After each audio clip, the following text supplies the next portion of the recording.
Drama के starting में हम यहाँ पर जेनी को देखते हैं जो कि हॉस्पिटल में होती है एंड आज जेनी का यहाँ पर ऑपरेशन था, वो भी आएगा। इतने में यहाँ पर डॉक्टर होते हैं जो उसके हस्बैंड किम से कहने लग जाते हैं कि आपकी वाइफ की आई सर्जरी के लिए हमें यहाँ पर आपकी कंसर्न की ज़रूरत है, इसलिए आपको यहाँ पर सिग्नेचर करना पड़ेगा। जिसके बाद में वो साइन कर देता है एंड यहाँ पर किम जेनी के पास में आ जाता है ये कहते हुए कि मैं यहाँ पर जेनी से कुछ भी कहूँगा वो सारी चीज़ें मेरे करने के लिए रेडी हो जाएगी, भले यहाँ पर वो अपनी जान देना क्यों ना हो। जेनी यहाँ पर उसे पूछने लग जाती है कि क्या तुम्हें मेरी आंखों की कुछ पड़ी नहीं है। वो कहता है कि देखो एक नॉर्मल सी सर्जरी तो है और ऐसे भी मैंने यहाँ पर सब कुछ पता कर लिया है, इस सर्जरी के तहत तुम फिट एंड फाइन रहोगी, उसके बाद में तुम्हारे साथ क्या ही हो जाएगा। तुम हमेशा से नाटक करती आई हो बस विक्टिम कार्ड प्ले करने का, और ये बात तो जैसे कि तो वो बेचारे की आंखें कितना जल्दी जा सकती तुम्हें पता भी है। इतने में यहाँ पर जैसी भाग कर आ जाती है एंड किम सब बोलने लग जाते कि जाने भी तो अगर वो अपनी आई मुझे डोनेट करने के लिए रेडी नहीं है तो फिर मैं यहाँ पर जेनी को फोर्स नहीं करना चाहती, ऐसे भी वो बेचारी देखो कितनी ज़्यादा टेंशन में है। किम कहता है कि नहीं, उसने जो किया है उसके लिए यहाँ पर उसे पता चलना चाहिए कि आखिर इसका अंजाम क्या हो सकता है एंड तुम यहाँ पर फिक्र मत करो, सब कुछ ठीक जाएगा। एंड यहाँ पर वो डॉक्टर को प्रोसीजर शुरू करने के लिए बोल देता है, जहाँ पर जेसी तो कुछ ज़्यादा ही खुश थी। एंड बाद में यहाँ से जब वो लोग जा रहे थे तब यहाँ पर जेनी नील डाउन करते हुए उसे रोकने लग जाती है एंड यहाँ पर उससे पूछने लग जाती है कि 8 साल से हम यहाँ पर साथ में, क्या तुम्हें ज़रा सा भी मेरे लिए फीलिंग्स नहीं है। वो कहते हैं कि फीलिंग्स इमोशंस मेरे पास है तो, लेकिन वो तुम्हारे लिए नहीं है, वो शुरुआत से यहाँ पर मियाँ के लिए थी, और ऐसे भी मुझे यहाँ पर तुम्हारे साथ ज़बरदस्ती शादी करनी पड़ी है जिससे मुझे कोई मतलब ही नहीं है। इतने में वो लोग जाने लग जाते हैं तो जैसे उसे बोलती है कि क्या ठीक रहेगा यहाँ पर जेनी को अकेला छोड़कर जाना। वो कहते हैं कि जाने भी दो ना, ऐसे भी क्या ही हो जाएगा अगर वो अकेली रहेगी तो, बच्ची थोड़ी ना है। और हम जाते हैं यहाँ पर कुछ टाइम स्पेंड करते और वो उसे लेकर वहाँ से चला जाता है। फिर बाद में यहाँ पर जेनी बोलने लग जाती कि ठीक है, जाने से पहले मैं यहाँ पर अपनी आंखों को डोनेट करके जा रही हूँ और यही मेरा तुम्हारे लिए आखिरी तोहफा होगा। जिसके बाद में यहाँ पर डॉक्टर्स उसके सर्जरी को शुरू करवा देते हैं एंड इतने में यहाँ पर हमें एक एंजल नजर आता है जो कि यहाँ पर जेनी से कह रहा होता है कि आपने यहाँ पर अपने 6 मिशन को कंप्लीट कर लिया है एंड आपके डैड यहाँ पर आपका इंतज़ार कर रहे हैं दूसरे वर्ल्ड में, तो आप उनसे मिलना चाहेंगी या फिर आपको यहाँ पर कुछ समय चाहिए अपने हस्बैंड को गुड बाय करने का। जेनी यहाँ पर उसे साफ साफ ना बोल देती है, ये कहते हुए कि उसका अब इस दुनिया में रहकर कुछ मतलब नहीं है, तो बेटर होगा अगर वो जाकर उस दुनिया में अपनी एक न्यू जिंदगी बसा ले। फिर हम यहाँ पर जेनी के सोल को देखते हैं जो कि उसकी बॉडी को छोड़कर वहाँ से जा रहा होता है। बेचारा एंजल भी यहाँ पर कह रहा था कि मिस्टर किम ने लगता है यहाँ पर इन्हें बहुत दुख दिया हुआ है। इसके बाद में वहाँ से चली जाती है, यहाँ पर जेनी की डेथ हो जाती है एंड ऐसा होने के ठीक बाद यहाँ पर किम के हार्ट में अचानक से पेन होने लग जाता है। तो फिर यहाँ पर उसे लगने लग जाता है कि कहीं ऑपरेशन में कुछ प्रॉब्लम तो ना गई हो एंड वो ऑपरेशन रूम के बाहर जाकर खड़ा हो जाता है एंड मियाँ यहाँ पर सोच रही होती कि आखिर वो चला कहाँ पर गया। किम उसे कहता है कि अपना मुंह बंद रखो, यहाँ पर ये सब कुछ हो रहा है सिर्फ और सिर्फ जेनी की वजह से, अगर जेनी नहीं होती तो आज यहाँ पर मेरी जैसे की आंखें ऑलरेडी होती। फिर बाद में यहाँ पर बॉडीगार्ड शान को पकड़ लेते हैं एंड यहाँ पर वो उसे बोलने लग जाता है कि देखो ये चीज़ मेरे और जेनी के बीच में, तुम यहाँ पर बीच में ना आओ तो बेटर होगा। दूसरा यहाँ पर चांद कह रहा था कि तुम्हें पता भी है कि यहाँ पर वो सर्जरी सक्सेसफुल नहीं होने वाली है क्योंकि उसकी बॉडी में ऑलरेडी ढेर सारे प्रॉब्लम्स हैं। किम उसे कहता कि हो गया मजाक करके, ज़रूर यहाँ पर तुम्हें जेनी नहीं भेजा होगा ताकि तुम ये सब बोलो, मुझे बुरा लगे और मुझे गिल्टी फील हो, लेकिन मैं तुम्हें बता देना चाहता हूँ कि अगर वो उस डेथ बेड पर मर भी गई तो भी मुझे कुछ फ़र्क नहीं पड़ने वाला है, उसकी इसी में उसी की गलती होगी। फिर बाद में यहाँ से वो जेसी को लेकर चला जाता है उसकी आगे वापस लटाने के लिए। दोस्तों यहाँ पर चांद यही चिल्ला रहा होता है कि तुम बहुत रिग्रेट करने वाले हो। दोस्तों यहाँ पर कुछ घंटों बाद यहाँ पर जेसी की सर्जरी भी कंप्लीट हो जाती है, जिसके बाद में यहाँ पर जेसी अच्छे से देख पा रही थी एंड यहाँ पर वो किम को देखकर और भी ज़्यादा खुश हो जाती है।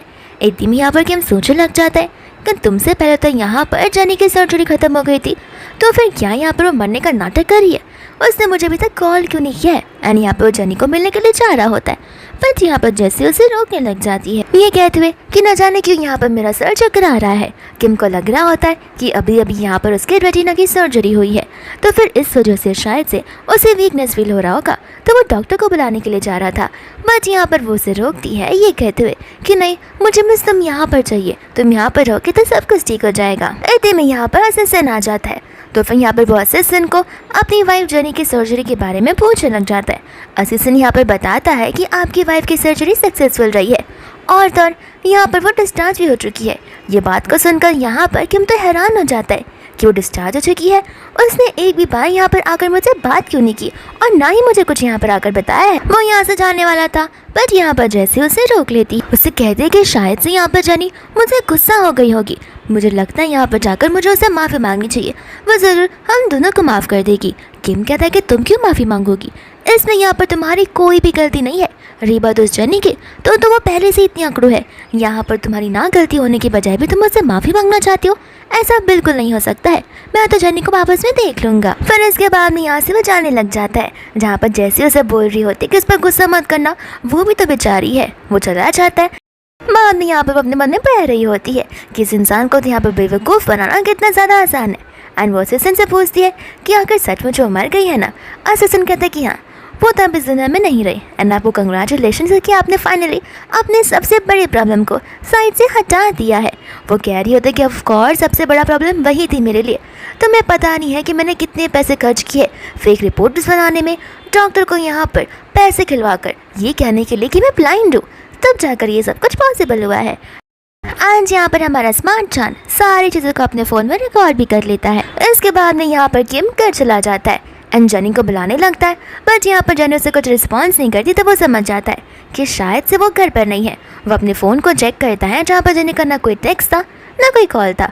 इस बात से यहाँ पर उसे और भी गुस्सा आने लग जाता है कि आखिर वो अपने आप को समझती क्या है। उसके अंदर तो यहाँ पर ईगो भर भर कर रखा हुआ है।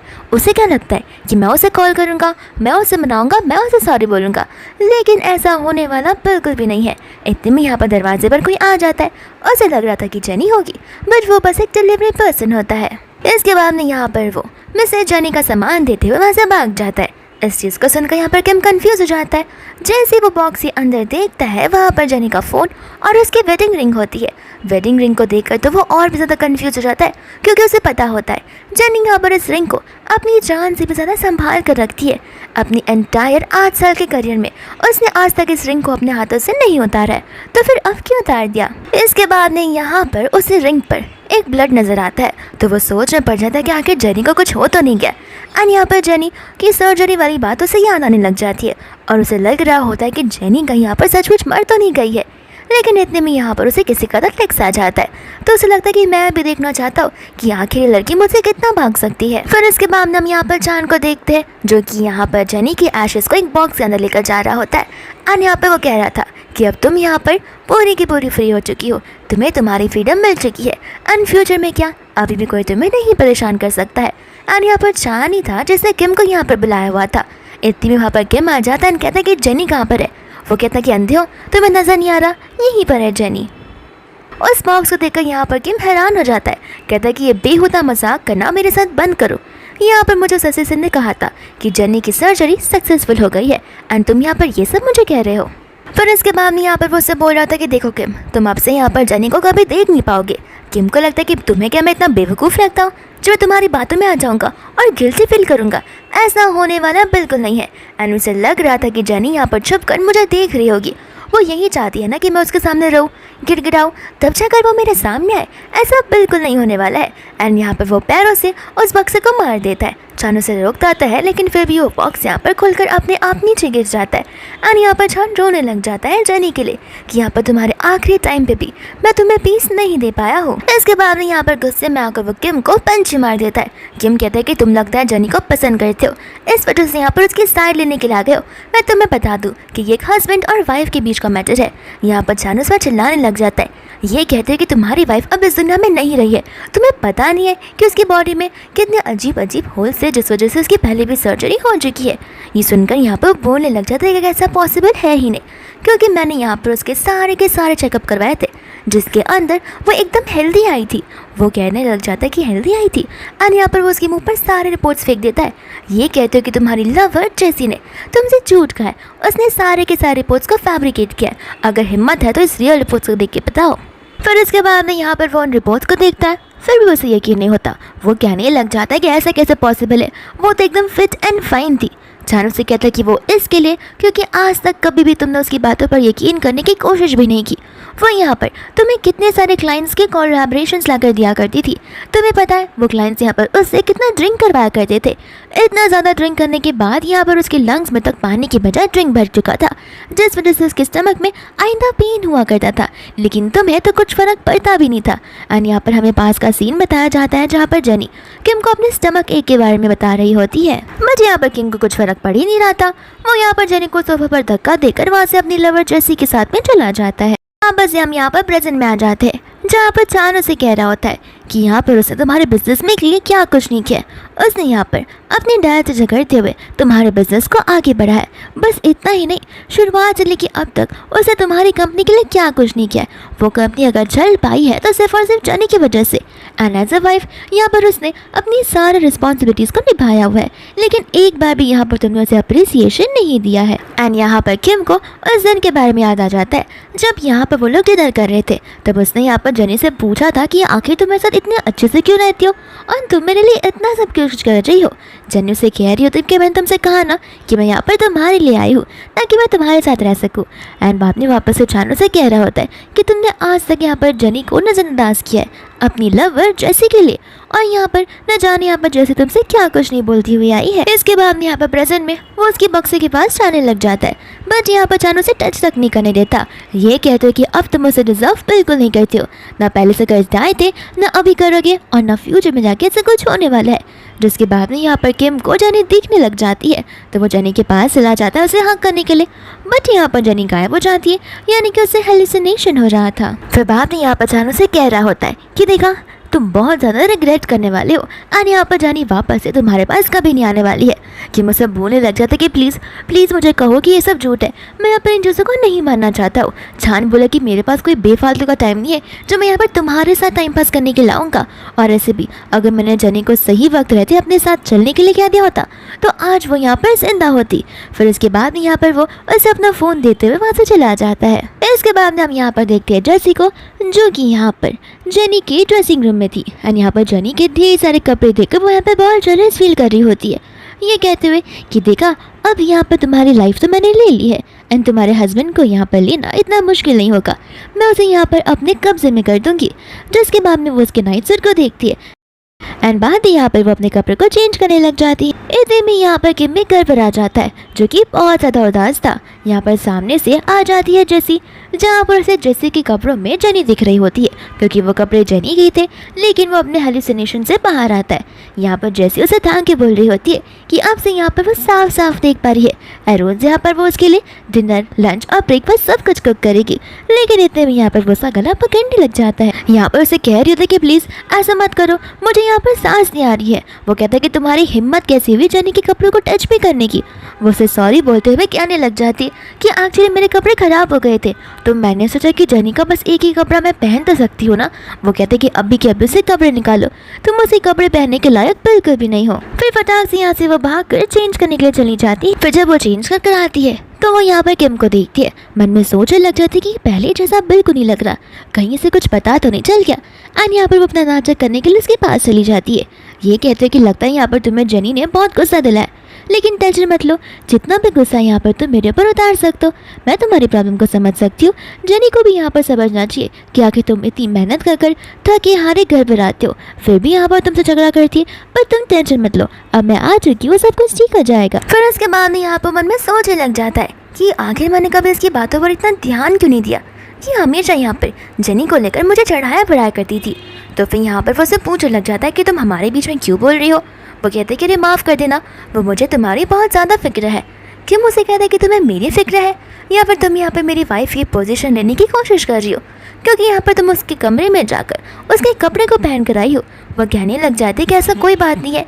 एंड यहाँ पर किम बात कर रहा होता है इसे कपड़े की, जबकि यहाँ पर खुद यहाँ पर जेनी को अपनी आई की सर्जरी करने के लिए बोली थी, ताकि यहाँ पर जैसी अपनी आंखों से देख पाए।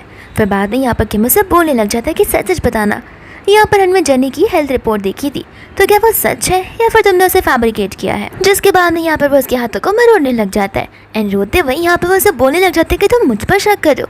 यहाँ पर हम रिपोर्ट लेने के लिए एक साथ में गए थे, और एक साथ में हमने यहाँ पर रिपोर्ट सबमिट भी की थी, तो फिर आखिर मैं यहाँ पर रिपोर्ट को फैब्रिकेट कैसे कर सकती हूँ। वो सोच रहा होता है कि क्या पता यहाँ पर कुछ मिसअंडरस्टैंडिंग हुई हो। एंड बाद में यहाँ से वो वहाँ पर से जाने के लिए कहता है। जिसके बाद में यहाँ पर जैसे उसे बोल रही होती है कि जेनी तो यहाँ पर घर पर है ही नहीं, तो फिर यहाँ पर तुम कुछ ज़्यादा ही थक चुके हो। ऐसे भी जेनी का तुम्हारा यहाँ पर आजकल आए दिन झगड़ा हुआ करता है, एंड जेनी भी यहाँ पर तुम्हें डिजर्व नहीं करती है, तो फिर क्यों ना तुम दोनों डाइवोर्स ले लो। ये कहते यहाँ पर कि मुझसे जोर से चिल्लाने लग जाता है एंड कहता है कि मैं यहाँ पर जेनी को कभी डाइवोर्स देने वाला नहीं हूँ। तो जैसी कहती कि तुम क्या कह रहे हो, तुमने तो मुझसे कहा था कि तुम मुझसे लव करते हो। और यहाँ पर शुरुआत ही ऐसा होता है, भले यहाँ पर जेनी ने तुम्हारे लिए कुछ भी क्यों ना किया हो, लेकिन तुमने हमेशा यही कहा है कि तुम मुझसे लव करते हो, और आज तुम यहाँ पर अपनी बातों से पलट रहे हो। किम कहता है कि मुझे कोई बकवास नहीं करनी है, अभी क्या अभी यहाँ से निकल जाओ।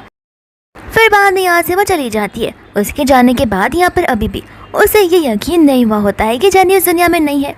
वो यहाँ पर उसके वॉलपेपर को देखकर यही कह रहा था कि प्लीज़ एक बार यहाँ पर मेरे पास वापस आ जाओ और मुझे एक आखिरी मौका दो, और देखना मैं यहाँ पर तुम्हें बिल्कुल भी अपसेट नहीं करूँगा। जिसके बाद यहाँ पर उसका फ़ोन अनलॉक होता है एंड उसे यहाँ पर एक वॉइस रिकॉर्डिंग सुनाई देती है, एंड ये वॉइस रिकॉर्डिंग वही होती है जो कि चार ने की थी, जिसके अंदर यहाँ पर जेसी और उसके असिस्टेंट का सारा कॉन्वर्सेशन था।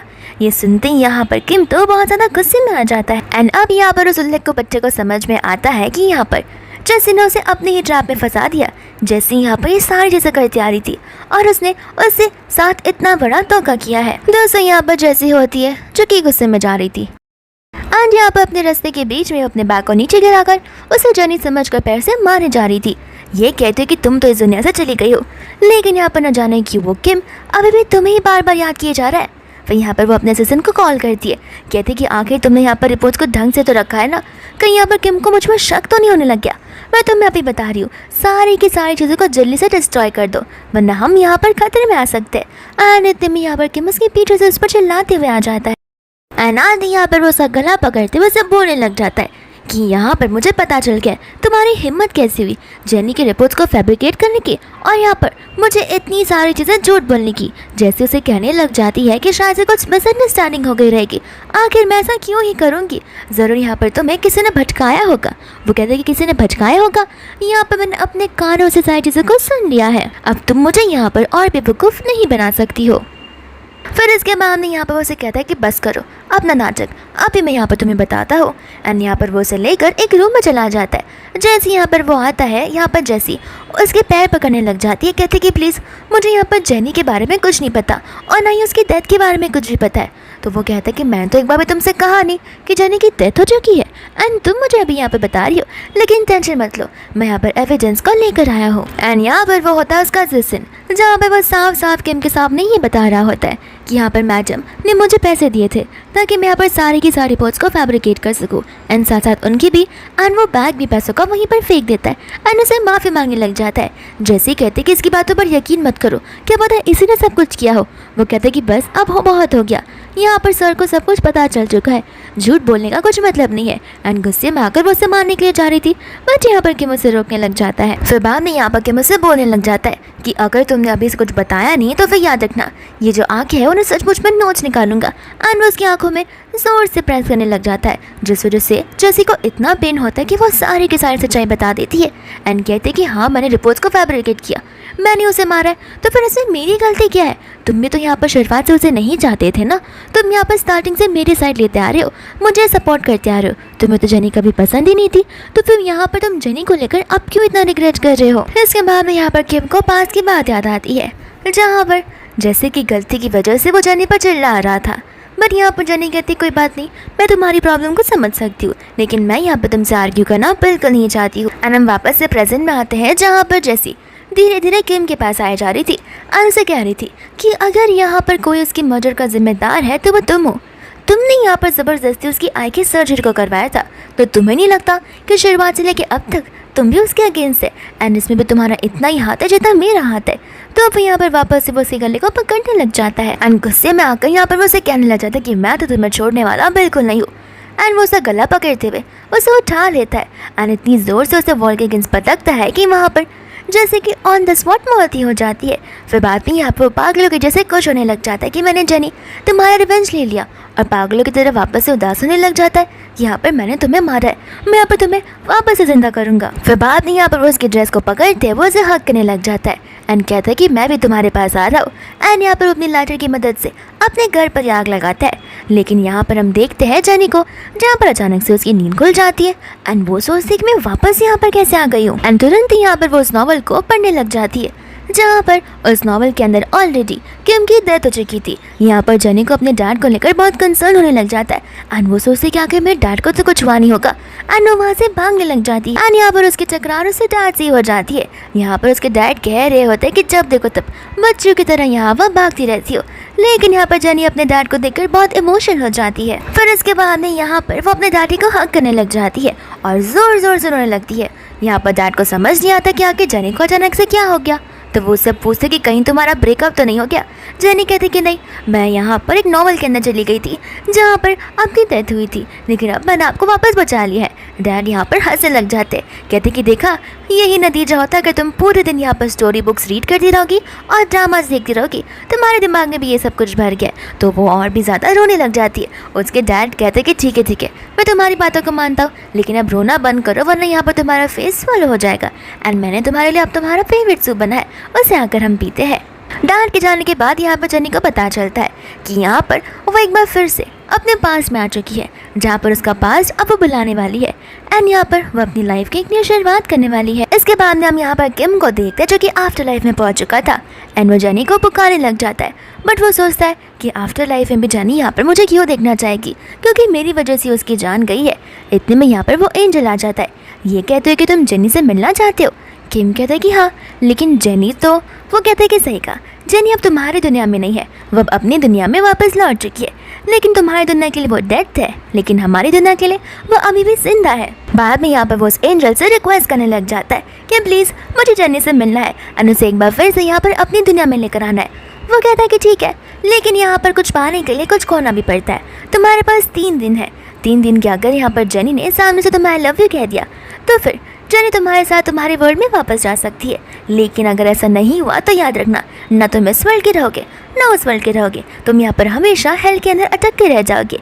यहाँ पर किम बहुत ज़्यादा कॉन्फिडेंट होता है एंड कहता है क्या मुझे तुम्हारी शर्त मंजूर है और टेंशन मत लो, मैं यहाँ पर मरने नहीं वाला हूँ। लेकिन अभी भी यहाँ पर ये उसका ओवर कॉन्फिडेंट होता है, जहाँ पर वो उस एंजल से कह रहा था कि यहाँ पर जेनी ने मुझे 8 साल तक लव किया है, अगर मैं जेनी से जाकर माफ़ी मांगूंगा, उसे समझाऊंगा तो वो मेरी बातों को समझ जाएगी एंड देखना 3 दिन क्या 1 दिन के अंदर ही मैं अपने मिशन को कंप्लीट कर लेने वाला हूँ।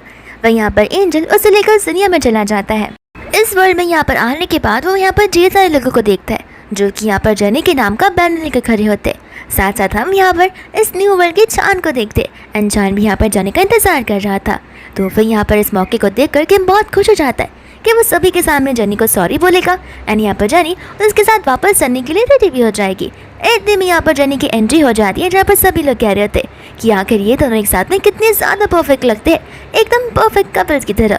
किम को समझ नहीं आ रहा होता है कि आखिर यहाँ पर चल क्या रहा है। चांद और जेनी अंदर की ओर जा रहे होते। किम यहाँ पर चिल्ला कर जेनी को बुलाने लग जाता है। जैसे यहाँ पर जेनी का ध्यान पीछे की तरफ जाता है, लोग तो यहाँ पर किम को धक्का मार देते हैं, जिस वजह से वो नीचे गिर जाता है। जेनी को लग रहा होता है कि शायद से बस उसके कान में आवाज़ बज रही है, इस वजह से उसकी आवाज़ सुनाई दे रही है। लेकिन बाद में यहाँ पर वो अपने आप को समझाती है कि यहाँ पर किम की आवाज़ तक उसे नहीं सुनाई देनी चाहिए, क्योंकि अब यहाँ पर वो अपनी लाइफ में बहुत अच्छे से मूव ऑन कर चुकी है, जहाँ पर उसकी शादी उस पर्सन के साथ हुई है जो कि यहाँ पर उसके लिए परफेक्ट है और जो कि यहाँ पर दोनों एक दूसरे को डिज़र्व करते हैं। और वो कोई और नहीं बल्कि चांद होता है। वो चांद से कहते कि कुछ नहीं, बस हमारी शादी हो गई है ना, बस इस वजह से मैं नर्वस हूँ। चांद कहते कि नर्वस तो मुझे होना चाहिए, क्योंकि यहाँ पर मेरी लाइफ का सबसे अच्छा दिन अब से शुरू हो रहा है। फिर बाद में यहाँ पर इस बात को सुनकर किम बहुत ही हैरान हो जाता है एंड कहता है कि ये पॉसिबल ही नहीं है, सिर्फ और सिर्फ जेनी मुझसे ही लव करता है और किसी और से नहीं। इसके बाद में यहाँ पर वो अंदर जाने वाला था, बट यहाँ पर गार्ड्स आकर उसे रोकने लग जाते हैं। वो वापस जा रहा था। गार्ड्स कहते हैं कि यहाँ पर फैंस का आना अलाउड नहीं है। वो कहता है कि मैं कोई फ़ैन नहीं हूँ, मैं यहाँ पर जेनी का हस्बैंड हूँ, मुझे अंदर जाने दो, मुझे यहाँ पर जेनी से बात करनी है। गार्ड्स यहाँ पर हंसने लग जाते हैं, कहते हैं कि तुम उसके हस्बैंड हो। वो कहता है कि हाँ, तुम उसे एक बार बाहर बुलाओ, वो मुझसे मिलकर बात करेगी, तब तो मैं समझ आ जाएगा। लेकिन फिर भी यहाँ पर गार्ड्स उसे अंदर जाने नहीं देते। वो कहते हैं कि पीछे देख रहे हो, वहाँ पर जाके खड़े रहो, वो तुम्हारे फ़ैन की जगह है, वहाँ पर सभी लोग एक लाइन में खड़े हुए हैं, तुम भी अपने मौके का इंतज़ार कर सकते हो। वो कहता है कि नहीं, वो मेरी वाइफ है, मुझे जाकर उसे बात करनी है और मैं तुम्हारी बातों को क्यों सुनूं। मैं तुम्हें अभी कह रहा हूँ मुझे अंदर जाने दो, वरना तुम दोनों अपनी जॉब गवा बैठोगे। और वो अंदर जाने लग जाता है, फिर वापस से गार्ड्स यहाँ पर उसे रोकने लग जाते हैं। एंड यहाँ पर किम के बात ना मानने के बाद वो लोग तुरंत ही उसे धक्का दे देते हैं, कहते कि अभी यहाँ से नहीं गए तो याद रखना हम यहाँ पर तुम्हें सचमुच जेल भेज सकते हैं। एंड रही बात मिसेस जेनी की, तो फिर उनके हस्बैंड छान है। तुम्हें पता भी है कि मिस्टर छान कौन है। मिस्टर छान यहाँ के सबसे रिचेस्ट इंसान है। उनके साथ पंगा मत लेना और ये गलती उनके सामने मत कर देना। उनकी वाइफ को अपनी वाइफ बुलाने की गलती, वो तुम्हें यहाँ पर कहीं का नहीं छोड़ेंगे। फिर बाद में यहाँ से वो जाने लग जाता है। वो कहता है कोई बात नहीं, आज नहीं तो कल मुझे यहाँ पर जेनी से मिलना पड़ेगा एंड यहाँ पर मैं उसे मिलकर वापस से अपने साथ अपने पास लेकर चला जाऊँगा। फिर बाद में हम यहाँ पर जेनी को, छान को और उसके डैड को देखते हैं, जहाँ पर उसके डैड कह रहे होते हैं कि मुझे अब सचमुच बहुत खुशी हो रही है एंड अब यहाँ पर अपनी बेटी को शादी करते हुए देख रहा हूँ, तो फिर मैं यहाँ पर चैन से मर सकता हूँ। जेनी कहती कि डैड आपको कितनी बार कहा है कि मरने के बाद मत क्या करिए। फिर बाद में यहाँ पर छान अंकल से कह रहा था कि आप टेंशन मत लीजिए, मैं यहाँ पर जेनी का बड़े अच्छे से ख्याल रखूँगा एंड उसे कोई तकलीफ नहीं लाने दूंगा। अंकल कहते कि मैं जानता हूँ तुम उसके लिए कितने डिजर्विंग पर्सन हो, लेकिन यहाँ पर जेनी ने एक रात बस एक नाइटमेयर देख लिया था, उसके बाद बेचारी को ज़्यादा इमोशनल बनती गई है। एंड उस दिन की बात है जब यहाँ पर वो उस दुनिया में वापस आ गई थी। अंकल को लग रहा था कि वो एक बुरा सपना था, लेकिन यहाँ पर वो एक सपना नहीं हकीकत होती है। अंकल जाने वाले थे तो फिर जान यहाँ पर उन्हें ड्रॉप करने के लिए चला जाता है एंड जानी यहाँ पर अपने आप को मिरर में देखती है, अपने आप को समझाती है कि अब मुझे यहाँ पर डर कर नहीं रहना है, अब यहाँ पर मेरी लाइफ की एक नई शुरुआत होने वाली है।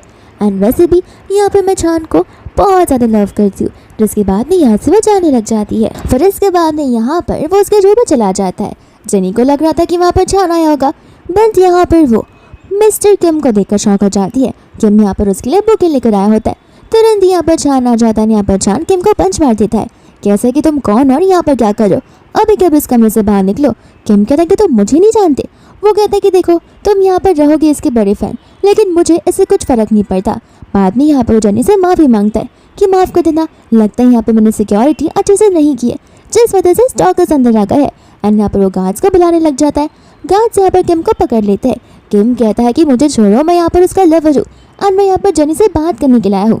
जेनी कहती है कि बकवास बातें करना बंद करो, मैं तो तुम्हें जानती भी नहीं हूँ। एंड बाद में यहाँ पर छान उसे बाहर जाने के लिए कहता है, तो फिर यहाँ पर वो अपने बॉक्स को निकाल कर उसके अंदर से रिंग उसे दिखाने लग जाता है, उसे याद दिलाने की कोशिश करता है कि याद करो हमारी शादी हो चुकी है, हमें 8 साल एक साथ हो चुके हैं, तुम अभी भी इस बात को ना भूलोगी।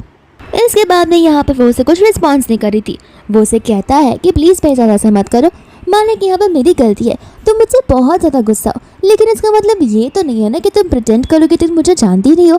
और ये रिंग याद है, तुम इस रिंग को कभी नहीं उतारा करती थी, चलो मैं यहाँ पर इस रिंग को वापस से तुम्हारे हाथों में डाल देता हूँ। जैसे वो उसका हाथ पकड़ता है, जेनी उसे धकेल देती है, कहती कि देखिए मिस्टर, मैं आपको जानती नहीं हूँ और ये सब करना बंद कीजिए। फिर बाद में यहाँ पर छान गार्ड्स को इशारे करता है। यहाँ पर गार्ड्स किम को लेकर वहाँ से चले जाते। वो बाहर वाले गार्ड्स किम पर हंसने लगते, कहते कि कहाँ था ना, हमने नाटक करना बंद करो, वरना धक्के मार के बाहर निकाले जाओगे। एंड यहाँ पर किम अपने रिंग को लेने जा रहा था, तो फिर वो गार्ड्स उसके हाथों को कुचलने लग जाते।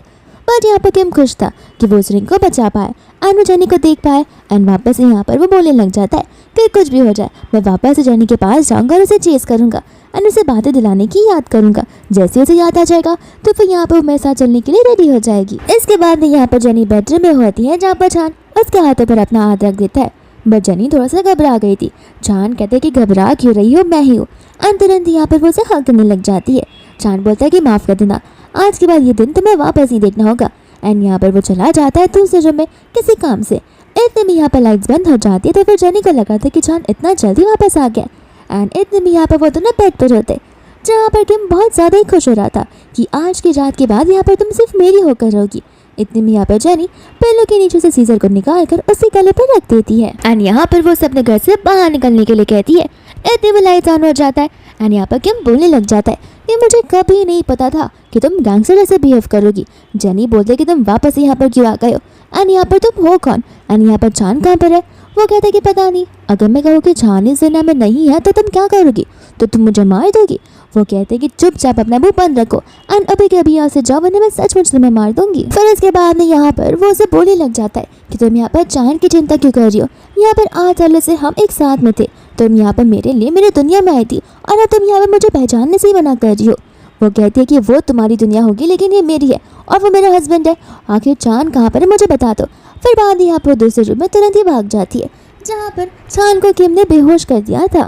फिर इसके बाद में यहाँ पर वो बार बार छान को उठाने की कोशिश कर रही थी, बट यहाँ पर वो बेहोशी की हालत में था, इस वजह से वो उठ भी नहीं पा रहा था। इतनी में यहाँ पर किम आकर उसे बोलने लग जाता है कि इसका मतलब ये है कि तुम्हें अपनी उस वर्ल्ड की सारी बातें याद है, तो फिर तुम प्रिटेंड क्यों कर रही थी? वो कहते कि इसलिए ताकि तुम मेरा पीछा छोड़ दो। वो यहाँ पर अपनी गलतियों के लिए माफ़ी मांगने लग जाता है। जेनी बोलती कि अपनी गलती अपने पास से रखो एंड तुम्हें लग रहा होगा कि मैं तुम्हारे साथ वापस चलूँगी, लेकिन ऐसा कुछ नहीं होने वाला है। किम कहता है कि देखो, मैं जानता हूँ कि तुम मुझे लव करती हो। जेनी बोलती कि मैं और तुमसे लव करती हूँ? मैंने एक बार भी तुमसे कन्फेस किया भी है क्या? फिर बाद में यहाँ पर वो याद करने लग जाता है वो सारी चीज़ें जो कि यहाँ पर जेनी ने उसके लिए की थी। वो कहती है कि देखो, मैं वहाँ पर एक मिशन से आई थी, मुझे बस यहाँ पर मेरी डैड की जान को बचाना था, तो फिर मुझे 6 मिशन को कंप्लीट करना था और वो मिशन तुम्हारे लिए ही था। अब यहाँ पर मैंने एक बार भी तुमसे कन्फेस नहीं किया था, मैंने बस तुम्हारे लिए चीज़ें की थी और ऐसे भी मुझे यहाँ पर पता चल चुका है कि आखिर तुम किस लायक हो। इसके बाद में यहाँ पर किम को उसकी बातों पर यकीन नहीं हो रहा था, तो फिर यहाँ पर उसे वो उसे लेकर जाने लग जाता है एंड इतने में यहाँ पर चांद होश में आता है। उसे समझ नहीं आ रहा था कि आखिर चल क्या रहा है। फिर इसके बाद में जैसे ही वो होश में आता है उसे एक स्टिकी नोट मिलता है जिसके अंदर वो समझ जाता है कि कहीं वही वो इंसान होगा जो यहाँ पर जेनी को लेकर चला गया होगा। तो वो तुरंत ही उस जगह पर जाने के लिए निकल पड़ता है। इतने में यहाँ पर चांद को कहता है जो कि जेनी से इंसिस्ट कर रहा था आई लव यू बोलने में, ताकि वो उसे लेकर अपने वर्ल्ड में वापस जा सके। बट यहाँ पर जेनी उसे समझा रही होती कि मैं ऐसा कुछ नहीं करने वाली हूँ क्योंकि मैं तुमसे लव बिल्कुल नहीं करती हूँ। एंड यहाँ पर वो लोग होते हैं वो ब्रिज पर। इतने में यहाँ पर चांद आ जाता है, तो फिर उसे लग रहा था कि कहीं वो जेनी को ब्रिज से धक्का ना दे दे। फिर बाद में यहाँ पर किम उसका गला पकड़ लेता है। चांद से कहता है कि एक कदम भी आगे बढ़ाए तो फिर याद रखना जेनी को लेकर मैं यहाँ से कूद जाऊँगा। चांद कहता है कि तुम्हें जो चाहिए मैं वो देने के लिए रेडी हूँ, तुम बस यहाँ पर मुझे खाओ, लेकिन जेनी को कुछ होने मत देना। बाद में यहाँ पर जेनी उसे कह रही होती है कि प्लीज़ मुझे छोड़ दो। किम उसे कहता है कि यहाँ पर मैंने अपनी लाइफ को रिस्क पे लाकर तुम्हें यहाँ पर लाया है ताकि मैं तुम्हें अपने साथ वापस ले जाऊँ, बट तुम्हें यहाँ पर मेरी कोई फिक्र ही नहीं है। वो चांद की वजह से तुम ये सब कर रही हो ना, लेकिन चांद यहाँ पर तुम्हारी फिक्र कुछ नहीं करता है, मैं तुम्हें ये प्रूव भी कर सकता हूँ। एंड यहाँ पर वो चांद से कहता है कि अगर तुम जेनी से लव करते हो तो फिर इस पानी के अंदर कूद जाओ, फिर मैं जेनी को छोड़ दूंगा, लेकिन अगर ऐसा नहीं किया तो फिर मैं खुद कूद जाऊंगा।